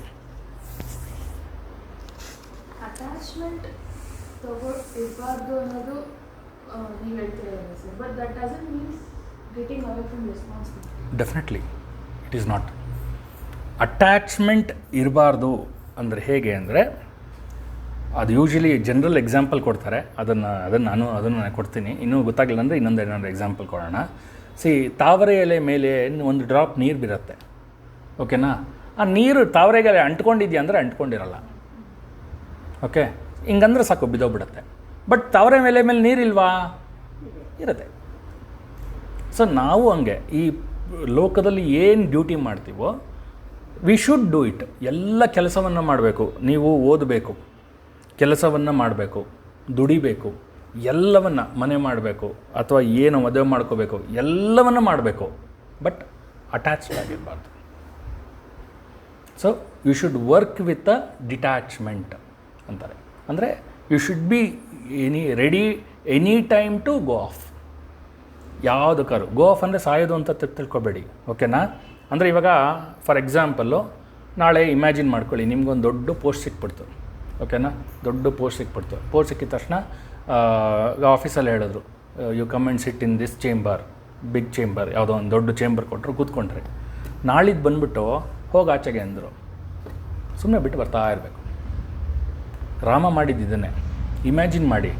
ರಾಮನಿಗೆ ಹಿಂದಿನ ದಿವಸ ರಾತ್ರಿ 15 ದಿವಸದಿಂದ ರೆಡಿ ಆಗ್ತಾ ಇರುತ್ತೆ, ಪಟ್ಟಾಭಿಷೇಕ ಮಾಡಬೇಕು ನಿನಗೆ, ಪಟ್ಟಾಭಿಷೇಕ ಅಂತ ರೆಡಿ ಆಗ್ತಾ ಇರುತ್ತೆ. ಹಿಂದಿನ ದಿವಸ ರಾತ್ರಿ ಬಂದು ನೀನು ಕಾಡ್ಗೆ ಹೋಗು ಅಂದರೆ ರಾಮ ಬಿಡಿ ನಾವು ಒಪ್ಕೊತಾ ಇದ್ವಾ? ಎಲ್ಲೋ ಮಂತ್ರೆಗೋ ಕೈಗೆಗೋ ಏನೋ ಒಂಚೂರು ದುಡ್ಡು ಗಿಡ್ಡೋ ಏನೋ ಕೊಟ್ಟು ಅಡ್ಜಸ್ಟ್ ಮಾಡಿ ಅಲ್ಲೆಲ್ಲ ಅಡ್ಜಸ್ಟ್ ಮಾಡಿ ಕೊನೆಗೆ ನಮ್ಮ ಪಟ್ಟಾಭಿಷೇಕ ಆಗೋಂಗೆ ನೋಡ್ಕೊತಾ ಇದ್ವಿ ತಾನೆ. ಬಿಟ್ಟು ಹೋದ್ನಲ್ಲ, ದಟ್ ಈಸ್ ಡಿಟ್ಯಾಚ್ಮೆಂಟ್. ಯಾರೋನು ಮಹಾರಾಜ ಬರಿಗಾಲಲ್ಲಿ ಬರೀ ಕಾಷಾಯ ವಸ್ತ್ರವನ್ನು ಹಾಕ್ಕೊಂಡು ಹೋದ್ನಲ್ಲ, ದಟ್ ಈಸ್ ಡಿಟ್ಯಾಚ್ಮೆಂಟ್. ಅದೇ ಕಾಡಿಗೆ ಹೋಗ್ತಾನಲ್ಲ ಡೈರೆಕ್ಟಾಗಿ, ದಟ್ ಈಸ್ ಡಿಟ್ಯಾಚ್ಮೆಂಟ್. ರಾಮ ಹೋಗ್ತಾ ಇದ್ದಾನೆ ಅಂತ ಲಕ್ಷ್ಮಣ ಅವಾಗ ತಾನೇ ಮದುವೆ ಆಗಿದ್ದಂತಹ ಹೆಂಡತಿಯನ್ನು ಬಿಟ್ಟು ಹೋದ್ನಲ್ಲ, ದಟ್ ಈಸ್ ಡಿಟ್ಯಾಚ್ಮೆಂಟ್. ಆ ಕೆಪಾಸಿಟಿ ಇರಬೇಕು ಅಂತ. ಅಂಟ್ಕೋಬಾರ್ದು, ಯಾವುದೇ ವಿಷಯಕ್ಕೂ ಅಂಟ್ಕೋಬಾರ್ದು ಅಂತ. ಕೆಲಸ ಮಾಡಲೇಬೇಕು, ಕೆಲಸ ಮಾಡಬೇಕು, ದುಡಿಬೇಕು, ತಿನ್ನಬೇಕು, ಮದುವೆ ಆಗಬೇಕು, ಮಕ್ಕಳು ಬೇಕು, ಎಲ್ಲನೂ ಬೇಕು. ಬಟ್ ಯಾವುದಕ್ಕೂ ಅಂಟ್ಕೋಬಾರ್ದು ಅಂತ. ಗಮ್ ಥರ ಅಂಟ್ಕೊಂಡ್ರೆ that leads you to do some karma, ಓಕೆನಾ? ಆ ಕರ್ಮವನ್ನು ಮಾಡೋಕ್ಕೆ ನಿಮ್ಮನ್ನು ವಾಪಸ್ ತೊಗೊಂಬರುತ್ತೆ. ಸೊ ಕರ್ಮವನ್ನು ಮಾಡಿದಾಗ ಇದರ ಪಾಸಿಟಿವ್ ಆರ್ ನೆಗೆಟಿವ್ ಬಂದೇ ಬರುತ್ತೆ. ಆದವಾಗ ಮತ್ತು ವಾಪಸ್ ಬರಲೇಬೇಕು. ಅಂದರೆ ಅದನ್ನು ಪಾಸಿಟಿವ್ ಆದರೂ ಆಗಿರ್ಬೋದು, ನೆಗೆಟಿವ್ ಆಗಿದ್ರೂ ಆಗಿರ್ಬೋದು, ಅದನ್ನು ಸರಿ ಮಾಡ್ಕೊಳ್ಳೋಕ್ಕೆ ಮತ್ತೆ ವಾಪಸ್ ಬರಬೇಕು. If you are not attach to that karma ಅಂದರೆ ಯು ಆರ್ ಹ್ಯಾಪಿ. ಇವಾಗ ಅನ್ನ ಯಜ್ಞದಲ್ಲಿ ನೀವು ಸಿಂಪಲ್ ಎಕ್ಸಾಂಪಲ್ ಅಂದರೆ ತಪ್ಪು ತಿಳ್ಕೊಬೇಡಿ. ಇವಾಗ ನೀವು ಕೆಲಸ ಮಾಡಿದ್ರೂ ಅನ್ನ ಯಜ್ಞ ನಡೆಯುತ್ತೆ, ನೀವು ಕೆಲಸ ಮಾಡದೇ ಇದ್ದರೂ ಅನ್ನ ಯಜ್ಞ ನಡೆಯುತ್ತೆ. ಯಾರಾದರೂ ಯಾವುದಕ್ಕಾದ್ರೂ ಅಟ್ಯಾಚ್ಡ್ ಆಗಿದ್ದೀರಾ ಅದರಲ್ಲಿ? ಅಥವಾ ನಾನೇನಾದರೂ ಕೊಡ್ತೀನಿ ಯಾರಿಗಾದರೂ, ನೀವು ಅನ್ನ ಯಜ್ಞದ ಮಾಡಿದರೆ ಎಲ್ಲರೂ ತೊಗೊಳ್ಳಿ ಅಂತ ಏನಾದರೂ ಅಟ್ಯಾಚ್ಮೆಂಟ್ ಇದೆಯಾ ಅಲ್ಲಿ? ಏನೂ ಇಲ್ಲ. ಸೊ ಕೆಲಸ ನಡೀತಾ ಇರುತ್ತೆ, ಕೆಲಸ ಅದರಲ್ಲಿ ಸೇರ್ಕೊತೀವಿ, ಹೋಗ್ತೀವಿ. ಕೆಲಸ ಮಾಡಿದ್ರೂ ನಡೆಯುತ್ತೆ, ಕೆಲಸ ಮಾಡದಿದ್ರೂ ಅದ್ರ ಪಾಡ್ಗೆ ಅದು ನಡ್ಕೊಂಡು ಹೋಗ್ತಾ ಇರುತ್ತೆ. So this is work with the detachment, okay? ಅದೇ ನಿಮ್ಮ ಮನೆಯಲ್ಲಿ ಅದು ಸರಿಗಿಲ್ಲ, ಇದು ಸರಿಗಿಲ್ಲ, ಇದ್ಯಾಕೆ ಹಿಂಗೆ ಮಾಡಿದೆ, ಅದ್ಯಾಕೆ ಹಂಗೆ ಮಾಡಿದೆ, ಈ ಟೇಸ್ಟ್ ಇಲ್ಲ, ಆ ಟೇಸ್ಟ್ ಇಲ್ಲ, ಇದ್ಯಾಕೆ ಇವ್ರಿಗೆ ಯಾಕೆ ಕೊಟ್ಟೆ, ಇವ್ರಿಗೆ ಯಾಕೆ ಇದು ಮಾಡಿದೆ, ಅದನ್ನು ನನಗೆ ನೋಡಿಸ್ದೆ ಏನು ಕೊಟ್ಟೆ ನೀನು ಅಲ್ವಾ? ಇದೆಲ್ಲ ಅಟ್ಯಾಚ್ಮೆಂಟ್ಸ್ಗಳು. So if you work with that detachment, ಯಾವುದೇ ಅಟ್ಯಾಚ್ಮೆಂಟ್ ಇಲ್ಲದೆ ವರ್ಕ್ ಮಾಡಿದಾಗ ಯಾವುದು ಕರ್ಮ ಅಕ್ಯುಮ್ಯುಲೇಟ್ ಆಗಲ್ಲ ನಿಮಗೆ. ಬಟ್ ವಿತ್ ಅಟ್ಯಾಚ್ಮೆಂಟ್ ಕೆಲಸ ಮಾಡಿದಾಗ ಕರ್ಮ ಅಕ್ಯುಮ್ಯುಲೇಷನ್ ಆಗುತ್ತೆ. ಗುಡ್ ಆದರೂ ಆಗಿರ್ಬೋದು, ಬ್ಯಾಡ್ ಆದರೂ ಆಗಿರ್ಬೋದು. ಇವಾಗ ನಾಳೆ ನೀವೇನಾದರೂ ಯಾವುದೋ ಒಂದು ಶ್ರೀಚಕ್ರ ಇಟ್ಕೊಂಡು ಪೂಜೆ ಮಾಡಿದ್ರೆ ನಿಮ್ಗೆ ದುಡ್ಡು ಬಂತು, ಅದೂ ಕರ್ಮನೇ, ಅದು ಅಟ್ಯಾಚ್ಮೆಂಟೇ. ಅಥವಾ ಏನೋ ಬೇರೆ ಏನೋ ಮಾಡಿದ್ರೆ ತೊಂದರೆ ಆಯಿತು, ಅದೂ ಕರ್ಮನೇ. ಎರಡೂ ಕರ್ಮನೇ, ಎರಡೂ ಅಟ್ಯಾಚ್ಮೆಂಟ್ ಇರಬಾರ್ದು. So if you work with the ಡಿಟ್ಯಾಚ್ಮೆಂಟಲ್ಲಿ ವರ್ಕ್ ಮಾಡಿದಾಗ ಯಾವುದೇ ಕರ್ಮ ನಿಮ್ಗೆ ಅಂಟ್ಕೊಳ್ಳಲ್ಲ. ಯಾವುದೇ ಕರ್ಮ ಅಂಟ್ಕೊಳ್ಳಿಲ್ಲ ಅಂದರೆ ನೀವು ಕಥೆಗಳಲ್ಲಿ ಕೇಳಿರ್ತೀರ, ಪಾಪ ಪುಣ್ಯ ಬುತ್ತಿಯನ್ನು ತೆಗೆದುಕೊಂಡು ಮೇಲೆ ಹೋಗ್ತೀವಿ ಅಂತ. ಅದೇನಾದ್ರು ಖಾಲಿ ಆಗಲಿಲ್ಲ ಅಂದರೆ, ಈಕ್ವಲೈಸ್ ಆಗಲಿಲ್ಲ ಅಂದರೆ ಮತ್ತೆ ಬರ್ತೀವಿ ಅಂತ. ಅದೇ ಅಷ್ಟೇ. ಸೊ ಯಾವುದು ಕರ್ಮನೇ ನನ್ನ ಹತ್ರ ಇಲ್ಲ ಅಂದರೆ, ಕರ್ಮ ನನಗೆ ಯಾವುದು ಅಟ್ಯಾಚೇ ಆಗಿಲ್ಲ ಅಂದರೆ, ನಾನು ಮೇಲಕ್ಕೆ ಹೋದನು ವಾಪಸ್ಸೇ ಬರೋಲ್ಲ. Why I should come back. So ಎಲ್ಲ ಸನ್ಯಾಸಿಗಳು ಮತ್ತು ಎಲ್ಲ ಗುರುಗಳು ಈ ಭಾವದಲ್ಲಿ ಇರ್ತಾರೆ, ಓಕೆನಾ? ಒಂದು ಉದಾಹರಣೆ ಕೊಡೋಕ್ಕೆ ಇಷ್ಟಪಡ್ತೀನಿ. ವಿವೇಕಾನಂದರು ಇದಕ್ಕೆ ಹೋಗಿರ್ತಾರೆ, ಅದು ಅಮೇರಿಕಾಗೆ ಹೋಗಿರ್ತಾರೆ. ಅಲ್ಲಿ ಯಾರೋ ಒಬ್ರು ಹೀಗೆ ಬನ್ನಿ ನಮ್ಮ ಮನೆಗೆ ಅಂತ ಕರ್ಕೊಂಡು ಹೋಗ್ತಾರೆ. ದೊಡ್ಡ ಮನೆ, ಓಕೆನಾ, ಒಳ್ಳೆ ಸಾಹುಕಾರರು ಕರ್ಕೊಂಡು ಹೋಗ್ತಾರೆ. ಕರ್ಕೊಂಡು ಹೋಗ್ಬಿಟ್ಟು ಒಂದು ರೂಮನ್ನು ನೋಡಿಸ್ಬಿಟ್ಟು ರೂಮಲ್ಲಿರಿ ನೀವು ಅಂತಾರೆ. ರೂಮಲ್ಲಿರಿ ಇದ್ಬಿಡಿ ಅಂತಾರೆ. ಬಿಟ್ಬಿಟ್ಟು ಹೊಟ್ಟೋಗ್ತಾರೆ.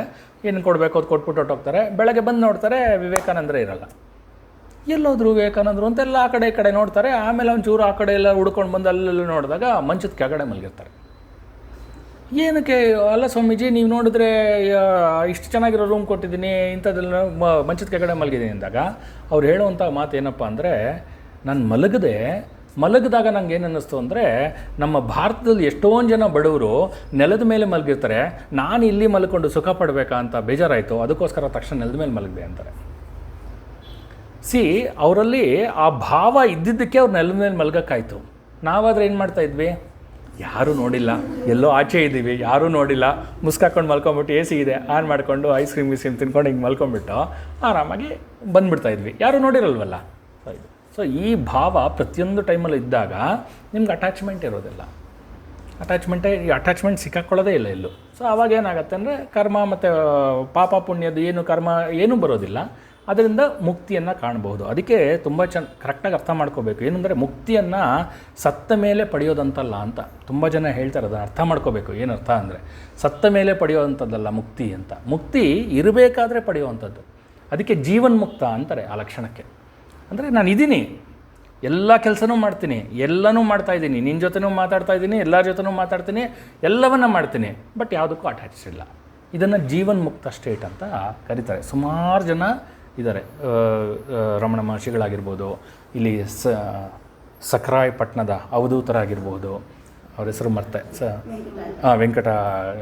ವೆಂಕಟಾಚಲ ಅವರಾಗಿರ್ಬೋದು. ಸಾಕಷ್ಟು ಜನ ಇದ್ದಾರೆ ಆ ಥರ ಜೀವನ್ಮುಕ್ತ ಸ್ಟೇಟಲ್ಲಿ. ಬಟ್ ಅದು ಗೊತ್ತಾಗಲ್ಲ ನಮಗೆ. ಅಯ್ಯೋ ಏನಿದು ಅಂದ್ಕೊತೀವಿ. ಅದು ಏನಂದರೆ ಯಾವುದೇ ಕರ್ಮಕ್ಕೂ ಅಂಟ್ಕೊಳ್ಳೋದಿಲ್ಲ. ಇವಾಗ ನೀವು ನನಗೆ ದುಡ್ಡು ಕೊಟ್ಟರೆ ಅದು ನಾನು ಏನಾದರೂ ಬೈ ಮಿಸ್ಟೇಕ್ ನಾನು ಖರ್ಚು ಮಾಡ್ಕೊಂಬಿಟ್ರೆ, ಬೈ ಮಿಸ್ಟೇಕ್ ಹೇಳೋಕ್ಕಾಗಲ್ಲ, ಜೋಬಲ್ಲಿರುತ್ತೆ, ಇಲ್ಲ ಖರ್ಚು ಮಾಡ್ಕೊಂಬಿಟ್ರೆ ಕರ್ಮ ಅಂಟ್ಕೊಂಡ್ಬಿಡುತ್ತೆ. ಅದ್ರ ಬದಲು ಅದಕ್ಕೆ ಹಾಕಪ್ಪ ನೆಮ್ಮದಿಯಾಗಿ ನಾವು ಆರಾಮಾಗಿರ್ಬೋದಾ. ಸೊ ದಟ್ ಈಸ್ ವಾಟ್ ಇದು ಕರ್ಮ ಅಟ್ಯಾಚ್ಮೆಂಟ್ಸ್ ಅಂತ.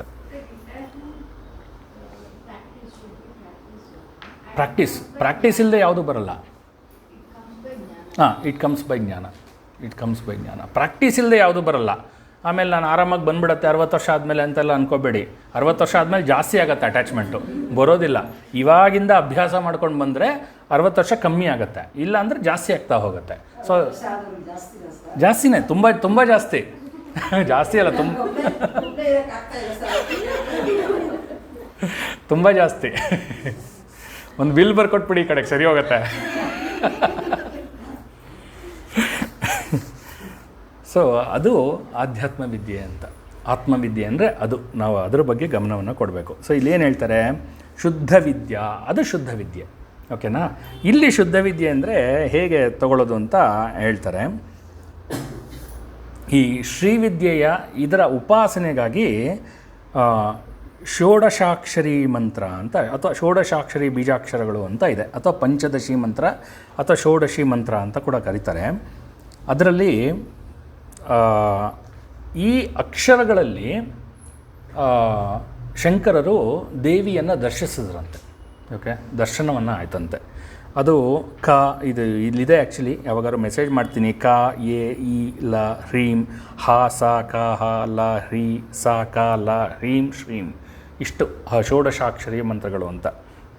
ಸೊ ಇದು ಆ್ಯಕ್ಚುಲಿ ನಿಮಗೆ ದೀಕ್ಷೆಯನ್ನು ಕೊಡ್ತಾರೆ ಈ ಮಂತ್ರಗಳು. ಅದು ಗುರುಗಳ ಹತ್ರ ತೊಗೋಬೇಕಾಗತ್ತೆ. ಒಂದೊಂದು ಏಜಲ್ಲಿ ಒಂದೊಂದು ಸ್ಟೇಜಲ್ಲಿ ಕೊಡ್ತಾ ಹೋಗ್ತಾರೆ. ನನಗೆ ಐ ಥಿಂಕ್ ಒಂದು 11-12 ಆಗಿತ್ತು ಅವಾಗ. ಆಮೇಲೆ ಆವಾಗ ಸ್ವಲ್ಪ ಜ್ಞಾನ ಇರಲಿಲ್ಲ ಕೆಲವೆಲ್ಲ. ನನಗೆ ಕೆಲವು ಆಗಿದ್ದ ಎಕ್ಸ್ಪೀರಿಯನ್ಸ್ ಗೊತ್ತಿತ್ತು, ಬಟ್ ಜ್ಞಾನ ಇರಲಿಲ್ಲ, ನಾಲೆಜ್ ಇರಲಿಲ್ಲ. ಇದು ಯಾಕೆ ಅದು ಯಾಕೆ ಅಂತ ನಾಲೆಜ್ ಇರಲಿಲ್ಲ. ಕೆಲವೆಲ್ಲ ಮಧ್ಯದಲ್ಲಿ ಬಿಟ್ಬಿಟ್ಟೆ. ಬಟ್ ತುಂಬ ಕೆಲವೆಲ್ಲ ಪ್ರಾಕ್ಟೀಸ್ ಮಾಡಿದ್ದೆ. ಇವಾಗ ಓದ್ತಾ ಒಂದೊಂದೇ ಸಿಗ್ತಾಯಿದೆ. ನಿಮ್ಮ ಏಜಿನ ಪ್ರಕಾರ ನೋಡಿ, ನಿಮ್ಮ ಇದನ್ನು ನೋಡಿ ಅವರು ಒಂದು ಬೀಜಾಕ್ಷರವನ್ನು ಕೊಡ್ತಾರೆ. ಅದನ್ನು ಧ್ಯಾನ ಜಪವನ್ನು ಮಾಡಬೇಕು ಅಂತ. ಸೊ ಸುಮಾರು ಆ ಥರ ಇದೆ ಬೇಕಾದಷ್ಟು. ಇದರಲ್ಲಿ ಕೂಡ 16 ಬೀಜಾಕ್ಷರಗಳಿದೆ. ಸೊ ಇದನ್ನು, ಈ ಬೀಜಾಕ್ಷರಗಳು ಎಲ್ಲಿ ಹುಟ್ಟತ್ತಪ್ಪ ಅಂದರೆ ಮೂಲಾಧಾರ ಚಕ್ರದಲ್ಲಿ ಹುಟ್ಟತ್ತಂತೆ. ಮೂಲಾಧಾರ ಚಕ್ರದಲ್ಲಿ ಹುಟ್ಟತ್ತೆ. ಮೂಲಾಧಾರ ಚಕ್ರ ಸರಸ್ವತಿಯ ಮೂಲಸ್ಥಾನ ಅಂತೆ. ಓಕೆನಾ. ಅಲ್ಲಿ ಈ ಬೀಜಾಕ್ಷರಗಳು ಹುಟ್ಟತ್ತೆ ಅಂತ ಹೇಳ್ತಾರೆ. ಈ ಬೀಜಾಕ್ಷರಗಳು ಹುಟ್ಟೋದನ್ನು ಈ ಸೀಡ್ ಮೊಳಕೆ ಹೊಡೆಯೋದು ಅಂತೀವಲ್ಲ, ಅದಕ್ಕೆ ಅವರು ಕಂಪ್ಯಾರಿಸನನ್ನು ಕೊಟ್ಟಿದ್ದಾರೆ. ಹೇಗೆ ಹುಟ್ಟತ್ತೆ ಅಂತ 4 ಅವಸ್ಥೆಗಳಲ್ಲಿ ಹುಟ್ಟತ್ತೆ ಅಂತ ಹೇಳ್ತಾರೆ. ಈ ಬೀಜಾಕ್ಷರಗಳು ಮೂಲಾಧಾರ ಚಕ್ರದಲ್ಲಿ 4 ಅವಸ್ಥೆಗಳಲ್ಲಿ ಹುಟ್ಟತ್ತೆ ಅಂತ. ಯಾವುದ್ಯಾವುದು ಅಂದರೆ ಪರ, ಪಶ್ಯಂತಿ, ಮಧ್ಯಮ, ವೈಖರಿ ಅಂತ. ಪರ, ಪಶ್ಯಂತಿ, ಮಧ್ಯಮ, ವೈಖರಿ ಅಂತ. ಪರ ಅಂದರೆ ಇವಾಗ ಬೀಜ, ನೀವು ಯಾವುದೇ ಒಂದು ಬೀಜವನ್ನು ಮಣ್ಣಿಗೆ ಹಾಕಿದ್ರೆ ಅಥವಾ ನೀರಲ್ಲಿ ಹಾಕಿದ್ರೆ ಫಸ್ಟು ಉಬ್ಬತ್ತೆ, ಹೌದಾ? ಗಮನಿಸಿದ್ದೀರಾ? ಫಸ್ಟು ಉಬ್ಬತ್ತೆ. ಸೊ ಅದನ್ನು ನಾವು ಆ ಮೂಲಾಧಾರ ಚಕ್ರದಲ್ಲಿ ಆಗುವುದು, ಅದನ್ನು ಉಬ್ಬುವಿಕೆ ಅಂತ ಕರಿತೀವಿ, ಅಥವಾ ಉಚ್ಚೂನತಾವಸ್ಥಾ ಅಂತ ಕರೀತಾರೆ ಆ ಅವಸ್ಥೆಯನ್ನು. ಅಂದರೆ ಯಾವುದೇ ಒಂದು ಬೀಜಾಕ್ಷರ ಮೂಲಾಧಾರದಲ್ಲಿ ಹುಟ್ಟತ್ತಲ್ಲ, ಸೊ ಅದನ್ನು ಫಸ್ಟು ಉಬ್ಬತ್ತೆ, ಅದನ್ನು ಉಚ್ಛಾನಾತಾವಸ್ಥಾ ಅಂತ ಕರೀತಾರೆ. ಓಕೆನಾ. ಅದಾದಮೇಲೆ ಅದು ಅಲ್ಲಿಂದ ಮೂಲಾಧಾರ ಚಕ್ರದಿಂದ ಮಣಿಪುರ ಚಕ್ರಕ್ಕೆ ಬರುತ್ತೆ. ಮಣಿಪುರ ಚಕ್ರಕ್ಕೆ ಬೀಜ ಅಂದರೆ ಆ ಒಂದು ಬೀಜಾಕ್ಷರ ಬಂದಾಗ ಏನಾಗುತ್ತೆ, ಯೂಶಲಿ ಬೀಜದಲ್ಲಿ ಬೀಜ ಉಬ್ಬಿದ ಮೇಲೆ ಒಡೆಯತ್ತೆ, ಹೌದಾ? ಒಡೆಯತ್ತೆ, ಮೊಳಕೆ ಹೊಡೆಯಲ್ಲ, ಜಸ್ಟ್ ಅದು ಬ್ರೇಕ್ ಓಪನ್ ಆಗುತ್ತೆ. ಅದಕ್ಕೇನಂತ ಕರಿತೀವಿ ಅಂದರೆ, ಅದು ಮೊಳಕೆ ಹೊಡೆಯೋಕ್ಕೆ ಸ್ಥಿತಿ ಅದು ಶುರುವಾಗುತ್ತೆ. ಅದಕ್ಕೆ ನಾವು ಸ್ಫುಟಿತಾವಸ್ಥಾ ಅಂತ ಕರಿತೀವಿ. ಸ್ಫುಟಿತಾವಸ್ಥಾ ಅಂತ. ಆ ಮೊಳಕೆ ಹೊಡೆಯೋಕ್ಕಿಂತ ಮುಂಚೆ ಜಸ್ಟ್ ಒಂದು ಚಿಕ್ಕದಾಗಿ ಅದು ಓಪನ್ ಆಗುತ್ತೆ, ಅದನ್ನು ಸ್ಫುಟಿತಾವಸ್ಥಾ ಅಂತ ಕರಿತೀವಿ. ಹಾಗೆ ಅದಾದ ಮೇಲೆ ಚಿಗುರು ಬರುತ್ತೆ, ಮೊಳಕೆ ಹೊಡೆಯುತ್ತೆ. ಸೊ ಇಲ್ಲಿ ಏನಾಗುತ್ತೆ ಅಂದರೆ, ಅನಾಹತ ಚಕ್ರದಲ್ಲಿ ಇದು ಏನು ಬೀಜ ಮೊಳಕೆಯನ್ನು ಹೊಡೆಯುತ್ತೆ, ಅಥವಾ ಬೀಜಾಕ್ಷರ ಮೊಳಕೆಯನ್ನು ಹೊಡೆಯುತ್ತೆ, 2 ಆಗತ್ತೆ ಅಂತ. ಓಕೆ, 2 ಆಗತ್ತೆ. ವೈಖರಿನಲ್ಲಿ ಏನಪ್ಪ ಅಂದರೆ ಬಾಯಿಂದ ಬರುತ್ತೆ ಅಂತ, ಆ ವಾಯ್ಸು ಬಾಯಿಂದ ಬರುತ್ತೆ. ಸೊ ಇಲ್ಲಿ ಮೊಳಕೆ ಹೊಡೆದು ಬಾಯಿಗೆ ಬಂದಾಗ ನಾನು ಎಷ್ಟು ಅಕ್ಷರ ಹೇಳಿದ್ದೆ? 16 ಅಕ್ಷರಗಳು ಹೇಳಿದ್ದೆ. 16 ಅಕ್ಷರ 2 ಆಗಿ ಆದರೆ ಎಷ್ಟಾಗತ್ತೆ? 32. ಅದೇ 32 ಹಲ್ಲುಗಳು ಅಂತ. ಅದೇ 32 ಹಲ್ಲುಗಳು. ಅದನ್ನು ಅಂಕುರ ಸ್ಥಿತಿ ಅಂತ ಕರೀತಾರೆ. ಅಂಕುರ ಅಂದರೆ ನಿಮಗೆ ಗೊತ್ತಿರಬಹುದು, ಈ ಬೀಜ ಮೊಳಕೆ ಹೊಡೆದಿದ ತಕ್ಷಣ ಒಂದು ಹಿಂಗೆ ಬರುತ್ತೆ, ಅದನ್ನು ನಾವು ಅಂಕುರ ಅಂತ ಕರಿತೀವಿ. ಅದೇ ಥರನೇ ಗರ್ಭಾವಸ್ಥೆಯಲ್ಲಿ ಎಗ್ ಫರ್ಟಿಲೈಸ್ ಆದಮೇಲೆ ಅಂಕುರವಾಗತ್ತೆ ಅಂತ ಹೇಳ್ತಾರೆ, ಯುಟ್ರಸ್ಸಲ್ಲಿ ಅಂಕುರವಾಗತ್ತೆ ಅಂತ. ಸೊ ಅಲ್ಲಿಗೆ ಬಂದಾಗ 16ನ 2 ಭಾಗಗಳಾಗತ್ತೆ, ಅಂಕುರವಾಗಿರುತ್ತೆ. ಸೊ ಅದನ್ನು ಬೀಜಾಕ್ಷರಗಳು, 16 ಬೀಜಾಕ್ಷರಗಳು, ವೈಖರಿ ಅಂತ ಕರೀತಾರೆ. ಇದನ್ನು ಅರ್ಥ ಮಾಡ್ಕೊಳ್ಳೋದು ಸ್ವಲ್ಪ ಕಷ್ಟ, ನನಗೆ ಗೊತ್ತು. ಹೆಂಗೆ ಸರ್ ಇದು ಮೂಲಾಧಾರದಿಂದ ಬೀಜವು ಅಂದರೆ ಇದು ಏನು ಬೀಜಾಕ್ಷರ ಉದ್ಭವಿಸೋದು, ಅದೆಲ್ಲ ಹಿಂಗೆ ಅರ್ಥ ಮಾಡ್ಕೊಳ್ಳೋದು ಕಷ್ಟ. ಇದನ್ನು ಅರ್ಥ ಮಾಡ್ಕೋಬೇಕು ಅಂದರೆ ರಿವರ್ಸ್ ಆರ್ಡ್ರಲ್ಲಿ ಹೋಗಬೇಕು. ಓಕೆನಾ, ರಿವರ್ಸ್ ಆರ್ಡ್ರಲ್ಲಿ ಹೋಗಬೇಕು. ಹೇಗೆ ರಿವರ್ಸ್ ಆರ್ಡ್ರಲ್ಲಿ ಹೋಗೋದು? ಈಗ ಫಾರ್ ಎಕ್ಸಾಂಪಲು ನಾನು ವೈಖರಿನಲ್ಲಿ ಯಾವುದೋ ಒಂದು ಬೀಜಾಕ್ಷರವನ್ನು ಚಾಂಟ್ ಮಾಡೋಕ್ಕೆ ಶುರು ಮಾಡ್ತೀನಿ. ಓಂ ಓಂ ಓಂ, ಇದು ವೈಖರಿ.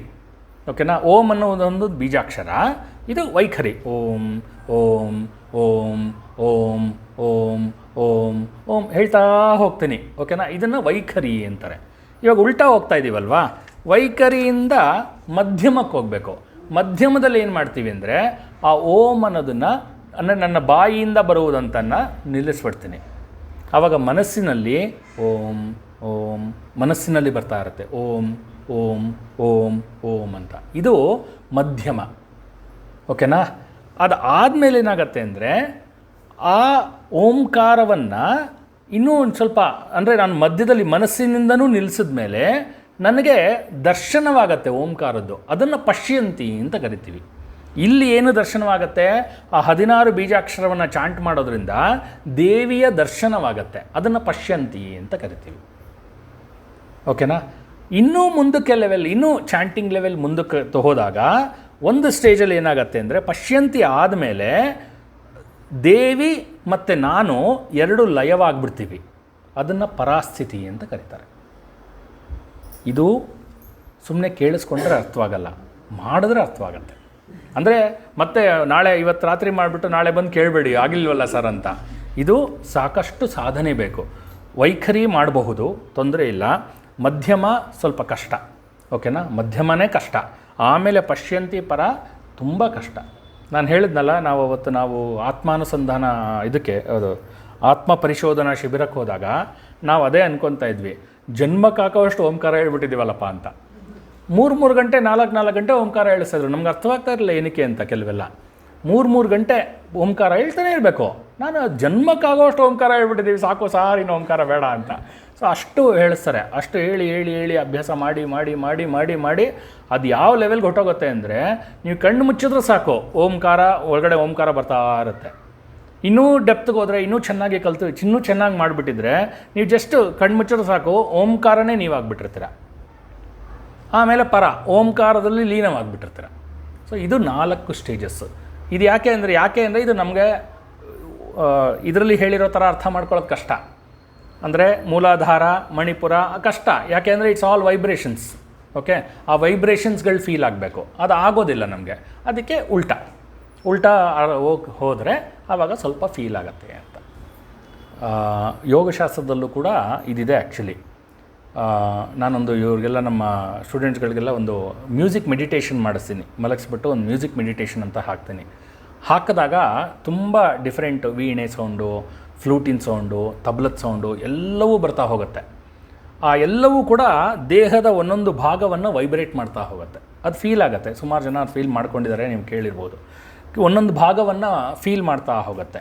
ಆಮೇಲೆ ಅದು ಆ್ಯಕ್ಚುಲಿ ಏನು ಅಂದರೆ, ನೀವು ಸಮಾಧಿ ಸ್ಥಿತಿ ಅಥವಾ ಅಷ್ಟು ರೆಸ್ಟ್ಗೆ ಹೋದಾಗ ಬಾಡಿಯಿಂದ ಅದು ಪ್ರೊಡ್ಯೂಸ್ ಆಗಬೇಕು ಆ ಸೌಂಡು. ಅಂದರೆ ಆಚೆ ಕಡೆ ಕೇಳೋ ಥರ ಪ್ರೊಡ್ಯೂಸ್ ಆಗಬೇಕು ಅಂತಲ್ಲ. You will feel that sounds in the body. ಅದು ನಮಗೆ ಮಾಡೋಕ್ಕಾಗಲ್ವಲ್ಲ, ಅದಕ್ಕೆ ಏನು ಮಾಡ್ತೀವಿ, ಎಕ್ಸ್ಟರ್ನಲ್ ಸೌಂಡ್ ಹಾಕ್ಬಿಟ್ಟು we will feel that. But ಅಭ್ಯಾಸ ಮಾಡಿಕೊಂಡ್ರೆ ನೀವು ನೀವು ರಿಲ್ಯಾಕ್ಸೇಷನ್ ಅಭ್ಯಾಸ ಮಾಡಿಕೊಂಡ್ರೆ ನಮ್ಮ ದೇಹದಿಂದ ಆ ಸೌಂಡ್ಗಳು ನಮಗೆ ಕೇಳಿಸುತ್ತೆ. ಆಚೆ ಕಡೆ ಕೇಳಿಸಲ್ಲ, ನಮಗೆ ಗೊತ್ತಾಗತ್ತೆ ಸೌಂಡ್ಗಳು. ಸೊ ಅದು ಯೋಗದಲ್ಲಿ ಕೂಡ ಪ್ರಾಕ್ಟೀಸ್ ಮಾಡ್ತೀವಿ. ಅದು ಕೂಡ ಇದೇ ಥರನೇ ಬರುತ್ತೆ. ಏನಂದರೆ ಡೈರೆಕ್ಟಾಗಿ ಮಾಡೋದಕ್ಕಾಗಲ್ಲ, ಅದಕ್ಕೆ ಎಕ್ಸ್ಟರ್ನಲ್ ಒಂದು ತೊಗೊಂಡು ಎಕ್ಸ್ಟರ್ನಲ್ಲಿಂದ ಇಂಟರ್ನಲ್ ಹೋಗೋದು. ಇಲ್ಲಿ ಹೇಳಿರೋದೇನು ಅಂದರೆ ಇಂಟರ್ನಲ್ಲಿಂದ ಎಕ್ಸ್ಟರ್ನಲ್ಗೆ ಬರೋದು. ಅದು ನಾವು ಮಾಡೋದು ಸ್ವಲ್ಪ ಅರ್ಥ ಮಾಡ್ಕೊಳ್ಳೋದಕ್ಕೆ ಎಕ್ಸ್ಟರ್ನಲ್ಲಿಂದ ಇಂಟರ್ನಲ್ಗೆ ಬರೋದು. ಓಕೆನಾ? ಸೊ ಇದು 4 ಅವಸ್ಥೆ ಅಂತ ಹೇಳ್ತಾರೆ. ಹಾಗೇ ಇನ್ನೂ ಒಂದು ಹೇಳ್ತಾರೆ. ಇದು ಕಾವ್ಯ ಕೂಡ ಆಗಿರೋದ್ರಿಂದ ಬೇಕಾದಷ್ಟು ಕಂಪ್ಯಾರಿಸನ್ಗಳನ್ನ ಕೊಡಬಹುದು. ಏನು ಅಂದರೆ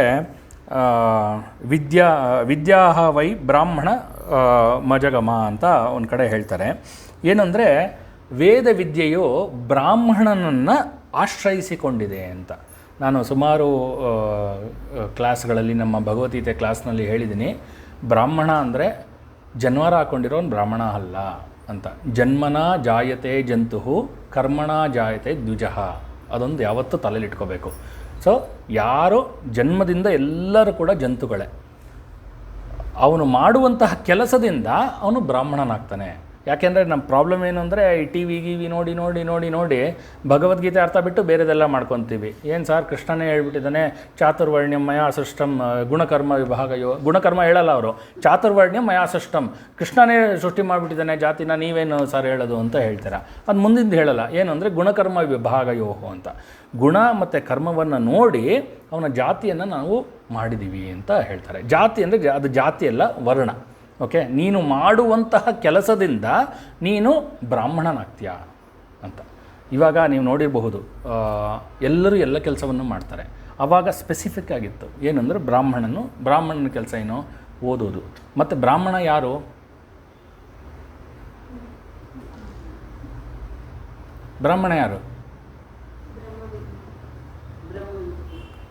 ಯಾರು ಬ್ರಹ್ಮನಲ್ಲಿ ಬ್ರಹ್ಮವಿದ್ಯೆಯನ್ನು ಪಡ್ಕೊಂಡಿರ್ತಾನೋ ಅಥವಾ ಬ್ರಹ್ಮವಿದ್ಯೆಯ ಕಡೆ ಜ್ಞಾನವನ್ನು ಪಡ್ಕೊಳಕ್ಕೆ ಹೋಗ್ತಾನೋ ಅವನು ಬ್ರಾಹ್ಮಣ. ಓಕೆನಾ? ಜನ್ವಾರ ಹಾಕ್ಕೊಂಡಿರೋರು, ಇವಾಗ ನನ್ನ ಮಗಳು ಬ್ರಾಹ್ಮಣ ಆಗಬೇಕು ಅಂತೇನಿಲ್ಲ, ಬ್ರಾಹ್ಮಣಿ ಆಗಬೇಕು ಅಂತೇನಿಲ್ಲ. ಅಥವಾ ನನ್ನ ಮಗ ಇದ್ದರೆ ಬ್ರಾಹ್ಮಣ ಆಗಬೇಕು ಅಂತ ಏನಿಲ್ಲ. ಅವ್ರ ಕೆಲಸದ ಮೇಲೆ ಬೇರೆ ಆಗಿರ್ಬೋದು. ಅವನೋಗಿ ಸೈನ್ಯಕ್ಕೆ ಸೇರಿಕೊಂಡ್ರೆ ಅವ್ನು ಕ್ಷತ್ರಿಯ, ಬ್ರಾಹ್ಮಣ ಅಲ್ಲ. ಓಕೆನಾ? ಅಥವಾ ಇನ್ನೊಂದೇನೋ ಬೇರೆ ಕೆಲಸ ಮಾಡಿದ್ರೆ ಅವರು ಇದಕ್ಕೆ ವ್ಯಾಪಾರ ಮಾಡಿದ್ರೆ ವೈಶ್ಯ. ಓಕೆ, ಭಗವದ್ಗೀತೆಯಲ್ಲಿ ತುಂಬ ವಿವರಿಸಿದ್ದೀನಿ. ಸೊ ಅದನ್ನು ಕನ್ಫ್ಯೂಸ್ ಮಾಡ್ಕೋಬೇಡಿ ಅಂತ ಅದಕ್ಕೋಸ್ಕರ ಹೊಸಬ್ರಿಗೆ ಎಲ್ಲರಿಗೂ ಹೇಳ್ತಾ ಇದ್ದೀನಿ, ಹೊಸಬ್ರಿಗೆ. ಸೊ ಇಟ್ಸ್ ಜನ್ಮನಾ ಜಾಯತೆ ಜಂತು ಕರ್ಮಣಾ ಜಾಯತೆ ದ್ವಿಜ. ಇಲ್ಲೇನು ಹೇಳ್ತಾರೆ ಅಂದರೆ ವೇದವಿದ್ಯೆ ಬ್ರಾಹ್ಮಣನನ್ನು ಆಶ್ರಯಿಸ್ಕೊಂಡಿದೆ ಅಂತ. ಬ್ರಾಹ್ಮಣ ಅಂದರೆ ಯಾರು ಬ್ರಹ್ಮವಿದ್ಯೆಯಲ್ಲಿ ನಿಷ್ಠನಾಗಿರ್ತಾನೋ ಅವನು ಬ್ರಾಹ್ಮಣ, ಅವನನ್ನು ಆಶ್ರಯಿಸ್ಕೊಂಡಿದೆ, ಅದನ್ನು ಹೇಳ್ತಾರೆ. ಸೊ ಅಲ್ಲಿ ಏನಾಗುತ್ತೆ, ಆ ಬ್ರಾಹ್ಮಣನ ಬಾಯಿಂದ ಬರುತ್ತಲ್ಲ, ಆ ಬ್ರಾಹ್ಮಣನ